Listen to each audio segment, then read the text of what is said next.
भगवान की जय। पवन सुत हनुमान जी महाराज की जय। सनातन धर्म की जय। पधारेला सर्वे हरि गुरु संत की जय।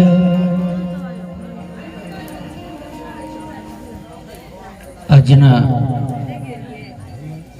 આ મંગલમય એવા પ્રસંગે આ હિરવાણી ગામની એક તીર્થભૂમિ તો હતી જ, પણ એમાં આજે સોમનાથમાં સુગંધ ભળી કે પરમાત્માનો એક અવતાર એવા હનુમાનજી મહારાજના અહીં બેસણા થયા. પણ એથી એ રૂડું પહેલા આપણે એકવાર દશરથ વિના પરિવારને તાળીથી વધાવી લો.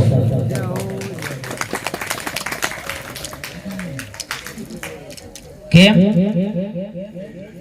કે આજે આપણ બધાને રામદેવ પીરના દર્શન કરાયા. રામદેવ પીરનો જે પાઠ છે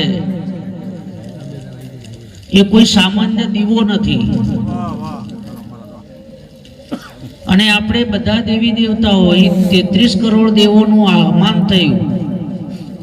બધા દેવોની આપણે પૂજા કરીએ, અર્ચના કરીએ, પણ બધા દેવોને આપણે દીવો કરીએ છીએ. પણ આજ સુધી આપણે વિચાર્યું નથી કે રામદેવ પીરની જ્યોત કેમ. બધા જ દેવોને દીવો થાય છે, રામદેવ પીરને જ્યોત. બધા જ મંદિર ઉપર ધજા ચડે છે અને રામદેવ પીરને નેજો. આ એક વચન છે, એ સંત મહાપુરુષોનો વચન જે પડેલો છે અને એ અનાદિનો છે. આ જે કોઈ પાઠ છે, જે પાઠની વાણી એ 4 યુગની છે અને જે જ્યોત છે એ યુગ પહેલાની છે. અને એને આપણા સંતોએ ઉપમા આપી છે શક્તિ સ્વરૂપે જોગણી. અને અહીં મહારાજશ્રીએ સૌ પ્રથમ એની સ્થાપના પણ કરી છે. એનું આસન પહેલા જ હોય છે કે સૌ પ્રથમ એ આવી છે. અને એ ક્યાંથી આવી છે એ પણ સંત મહાપુરુષોએ એ વાત કરી કે ઓમ ગુરુજી શક્તિ આવી, શક્તિ ક્યાં લાવી, શક્તિ ઈંડ લાવી. એના પડ્યા 2 ભાગ, પહેલી રચાણી પૃથ્વીને પછી બન્યો આપો. જે તે સમયે આ સદગુરુનો મહાપુરુષોનો વચન એક જ્યોત સ્વરૂપે આવી ગયો. પણ એ વચન કોને ફળ્યો? કે જેને વચનની વિધિ કરી, જેને વચનની સિદ્ધિ મેળવી. કે મૂળ વચનની ક્રિયા કરે તો નાગો ભૂખો કબૂ ન મરે. મૂળ વચનની ક્રિયા કરે તો લક્ષ્મી એના પદમ તળે ફરે. મૂળ વચનની ક્રિયા કરે તો આ 5 તત્વનો દેહ ગમે ત્યાં ન પડે. મૂળ વચનની જો ક્રિયા કરે અને પછી આ દેહ પડે તો એને ધૂપ ધજા અને શ્રીફળ ચડે ને ચડે. એક સંતનો આ વચન છે અને એટલે રામદેવ પીર મહારાજની આ જ્યોત પૂજાય છે. કલિયુગની અંદર આ અશ્વમેઘ યજ્ઞ છે. સતયુગમાં જ્યારે પાંડવોએ અશ્વમેઘ યજ્ઞ આદર્યો ને ત્યારે એને ઘોડો છોડ્યો અને જે રાજા બળિયો હોય ને ઘોડાને બોધે એના યુદ્ધ કરી છોડાવતા હતા. એમ કરતા કરતા સમુદ્ર તટ સુધી જ્યારે ઘોડો પહોંચ્યો, આ મહાપુરુષોની વાત છે, અને એ ઘોડો સમુદ્રમાં પડીને જે વચ્ચે બેઠ હતો ત્યાં ગયો. અર્જુન એની પાછળ ત્યાં જાય છે. ત્યાં જાય ત્યારે એક મહાત્મા ઋષિ ત્યાં ધ્યાન અવસ્થામાં છે. અર્જુનના જવાના કારણથી એ ધ્યાન અવસ્થામાંથી જ્યારે બહાર આવ્યા, અર્જુનને થયું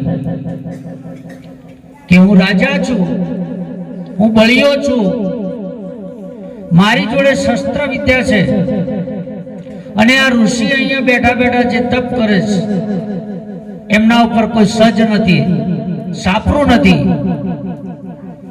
એમના ઉપર વરસાદ પડતો હશે, ઠંડી પડતી હશે, તડકો પડતો હશે, તો લાવ તાણે એક સાપરી બનાવો. ઋષિની જ્યારે આજ્ઞા લેવા ગયો કે મહાત્માજી તમારા માટે અહીં હું એક સાપરી રચી દઉં, ત્યારે ઋષિએ કહ્યું કે ભાઈ તું સાપરી બનાવે પણ મારે ક્યાં સુધી અહીંયા રહેવું છે. એટલે અર્જુને વાત કરી કે કેમ બાપજી, એમ તો તમે ક્યારના અહીંયા બેઠા છો તે એવું કહો છો કે ક્યાં સુધી રહેવું છે. ત્યારે ઋષિ બોલ્યા કે આવા 21 બ્રહ્મા થઈ ગયા ત્યારનો હું બેઠો છું. કેવા 21 બ્રહ્મા થયા, તો આ વસ્તુ ક્યારની હશે?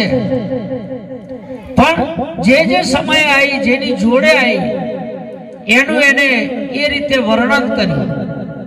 આ શક્તિ જ્યારે કોઈ સંતના જોડે આવી, સંતને એને સાધી, ત્યારે એને નામ આપી દીધું સુરતી, અને એનું સ્થાન આપ્યું હતું એમાં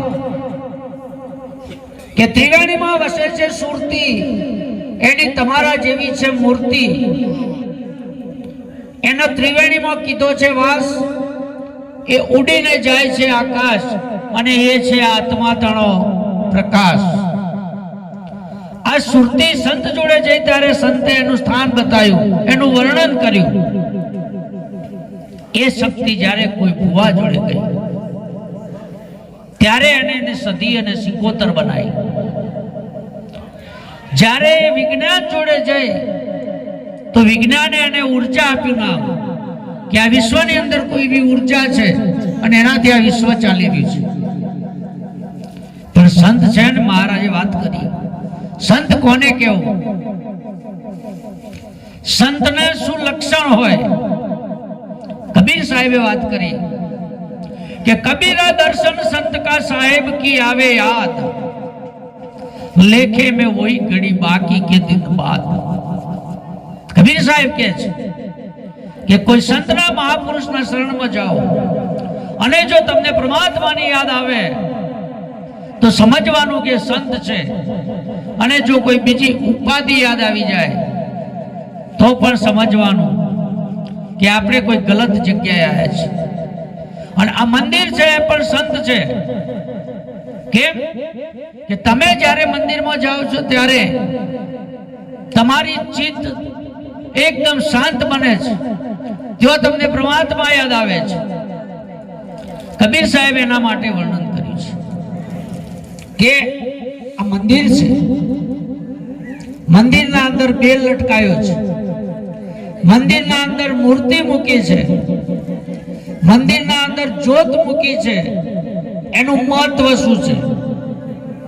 સૌ પ્રથમ આપણે મંદિરમાં જ્યારે આવીએ ત્યારે તો એનો બેલનો રણકાર કરીએ છીએ, અને એ બેલનો રણકાર એટલા માટે થાય છે કે એનો જે ધ્વનિ નીકળે છે, અને એ ધ્વનિ જેટલી એરિયામાં વિસ્તારમાં ફેલાય છે એટલા વિસ્તારમાંથી જે બેક્ટેરિયા આપણા શ્વાસોશ્વાસ જે નુકસાન પહોંચાડે છે ને બધા મરણ પામે છે, શાંત શુદ્ધ વાતાવરણ થઈ જાય છે. એના પછી લોયાણી પણ વાત કરીએ કે આપણે જ્યારે મંદિરમાં મૂર્તિના દર્શન કરવા જઈએ, અને મૂર્તિના દર્શન કરવા જઈએ એના પહેલા જ્યોત આવે છે. કોઈ મંદિર એવું નહીં હોય કે જો પેલી મૂર્તિ હોય એના પાછળ જ્યોત હોય, એના પાછળ દીવો હોય, જ્યોત એના આગળ હોય છે. કેમ? અને એટલે લોયાણે લાખાની વાત કરી, જીર લાખા જોતું રે ઓળંગી હાલે રયાવો, અને તમે અકર્તાના ઘરમાં આવો રે.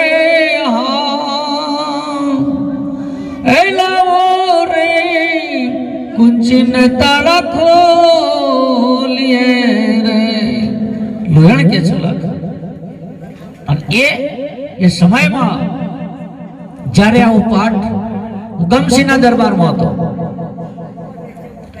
ત્યારે લાખો લોયણ, રૂપો, માલદે, ખેમડીઓ, મેઘવાડ આ બધાની જ્યારે વેદની ભરાતી હતી અને અત્યારે કહ્યું ને જે રણસિંહ રાજા ઢીલડી નગર અત્યારનું મોરબી સાહેબ આજનું એ મોરબી એ ઢીલડી નગર હતું ક્યાં ઢીલડી નગર અને ક્યાં અહીંયા પોખરણ આટલા સુધી વાયક પહોંચતા હતા અંજારમાં જ્યારે જેસલને વાયક પહોંચ્યું પાઠમાં મહિમા છે જેસલને વાયક પહોંચ્યું ઉગમસિંહનું ત્યારે જે દિવસે આ જોત વધાવવા જવાનું હતું એ દિવસે જેસલની તબિયત બહુ ખરાબ હતી જેસલથી જવાય એવું નતું જેસલે તોરલને ટકો આપ્યો કે તોરલ સતી તમે પધારો પણ કે જેસલ તમને કઈ થશે તો કે ચિંતા ના કરો હાડ બોલશે તમે જુઓ ભજનની તાકાત જેસલ ઘરે છે તોરલ જ્યારે ગતમાં બિરાજીશ અને જ્યારે અચાનક જ્યોતનું વળામણું થયું અધ વચ્ચે ત્યારે તોરલે કહ્યું કે ગુરુજી આજે જ્યોત કેમ જોખવાય છે જ્યોત કેમ વળામણા માંગે છે ત્યારે ઉગમસિંહે કહ્યું કે તોરલ ગતનો કોઈ પુરુષ આજે સ્વર્ગે સિધાઈ રહ્યો છે અને તોરલને ફાળ પડી કે તો મારો જેસલ હોય જ્યોત વળી મંડળી પાછી આવી તો જેસલે દેહ છોડી દીધેલો અને તોરલ આવી એક દારો લીધો ને આરાધ કર્યો ત્યારે એ પડેલો જેસલ જ્યારે જવાબ આપે છે હમણાં વાણી બોલ્યા હતા ભગત રોઈ રોઈ કોને રે સંભળાવું એ જાડે જો કે છે એ રુદિયો રૂવે ને મોઈલો ભીતર જલે આ જે વેદના છે એ સંત મહાપુરુષની છે અને આજે તો આપણે એવા તીર્થમાં બેઠા છે અને આ જે તીર્થ છે એનું પણ કૃષ્ણએ ગીતામાં વર્ણન કર્યું છે આ તીર્થની અંદર એક મુક્ત થવાનું તીર્થ છે કર્મમાંથી કે અનન્ય ક્ષેત્રે કુતમ પાપમ તીર્થ ક્ષેત્રે વિનશ્યતિ તીર્થ ક્ષેત્રે કુતમ પાપમ વજ્ર લેપો ભવિષ્યતિ કૃષ્ણ ગીતામાં સ્વમુખે કહે છે કે આ જીવ ગમે ત્યાંથી આ તીર્થની અંદર આ જ્યોતના અજવાળે જ્યારે આવી જશે ત્યારે એના બધા કર્મોમાંથી એ મુક્ત બની જશે પણ અહીં આયા પછી જો કર્મ થયું તો કૃષ્ણ કે તારે એને મારે ભોગવવું પડશે એટલે આજનો મહિમા બહુ મહામૂલો છે આ ભાગ્યશાળી હોય એ જ આ જ્યોતનું દર્શન કરી શકે આ જ્યોતની અંદર પરમાત્મા સ્વયં પ્રગટ છે રામદેવ પીર ડાળલને વચન આપેલું છે કે ડાળલ ઘીની જ્યોત અને ગુગળનો ધૂપ જ્યાં હશે તે મારી હાજરી હશે એ સ્વમુખે રામદેવ પીર કીધા છે અને એટલે રામદેવ પીર એક સરસ વાણી બોલ્યા છે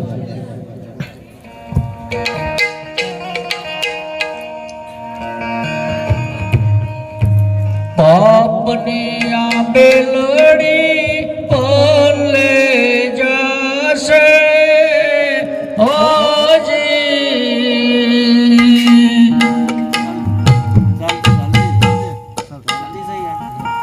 પાપની આ બેલડી પલે જશે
રૂખે મારો સાહેબ ધણી બેઠા હોજી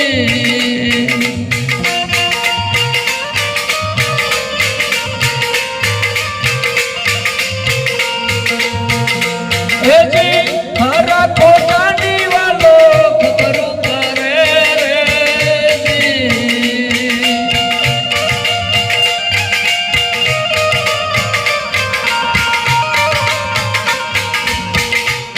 ના પાછળ બિર રામદેવજી બોલ્યા હોજી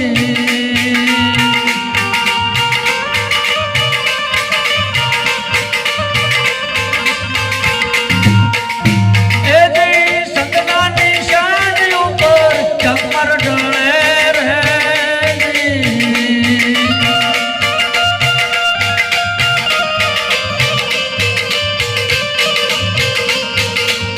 સંતના નિશાન ઉપર ચમર ઢળે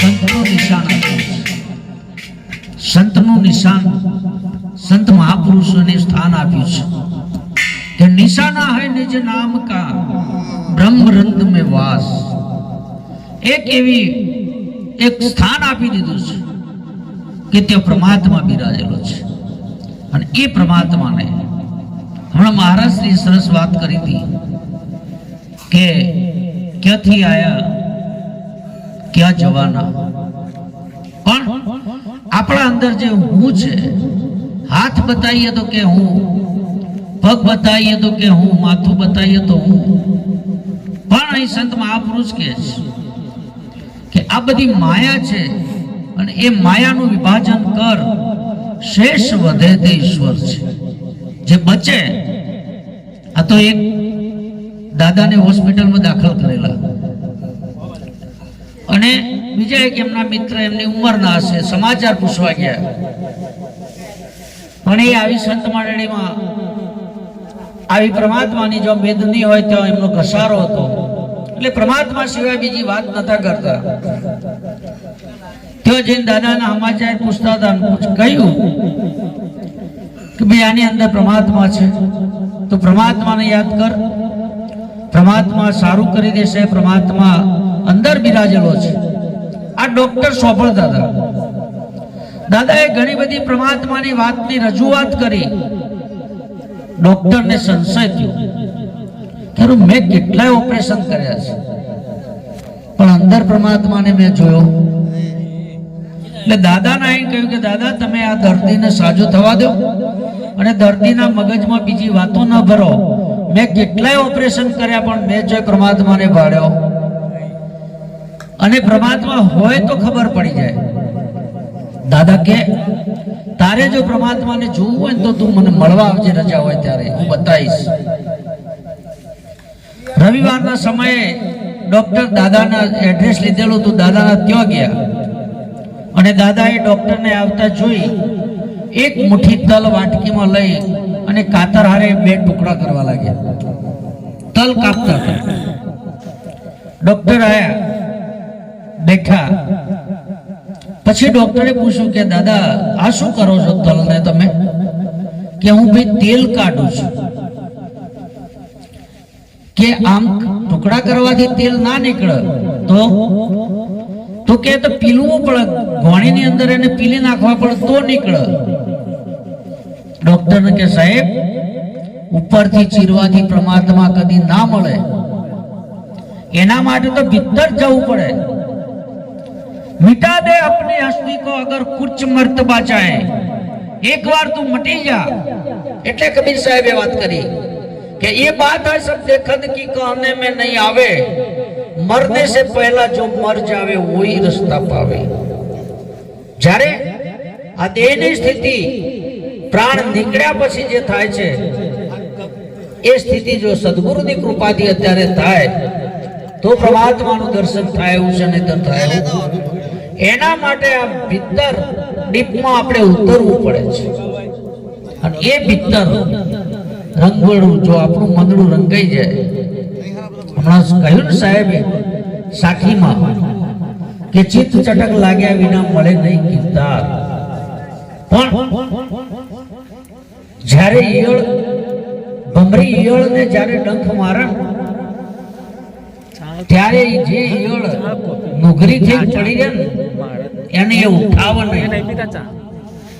ડંખ મારે પછી જે 2-3 ગુલોટ મારી જાય એને ઉઠાવે, એને લઈ જઈને એના પાછળ ગુંજન કરો.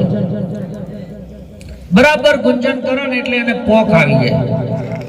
પોખ આવે એટલે ઈયળ ઉડવા લાગે. સંત મહાપુરુષ કહે છે આવી પોખ ઈયળ લાગે ઉડવા, એને તરત પોખ આવી જાય. સદગુરુ એવો આપણને ચટકો મારે, પણ એ તાલ જુએ. કારણ કે ઠંડુ લોખંડ આપણે ટીપીએ ને તો એને કદી ઘાટ ના આવે, એના માટે એને તપાવવું પડે. અને તપાયા પછી જો જે ફટકો લાગી જાય અને જે ઘાટ આવી જાય, આવી ગયો તો આવી ગયો, નકર પછી તો 8 વર્ષે મેળ પડ્યો. એટલે આજનો મહિમા એ રામદેવ પીર ભગવાનનો છે. અને કળિયુગમાં પ્રગટ કોઈ દેવ હોય તો એ રામદેવ પીર છે. એને તમે જે સંકલ્પ કરો ને જ્યોતના પ્રકાશમાં, એ સાહેબ એ સફળ કરવા માટે બંધાયેલો છે. પરમાત્મા કહે છે કે તે ક્યારે બોલાયો અને હું ન આવ્યો, પણ તારા હૃદયના સાચા અંતર્ભાવથી તે ક્યારે મને બોલાયો. તે એવા ભાવથી મને બોલાયો છે તો હું તને મળું. માટે પરમાત્માની બહુ યાદ અને પરમાત્મામય આપણું જીવન બને એવી આપણે આટલું કહી એ વાણીને વિરામ આપું.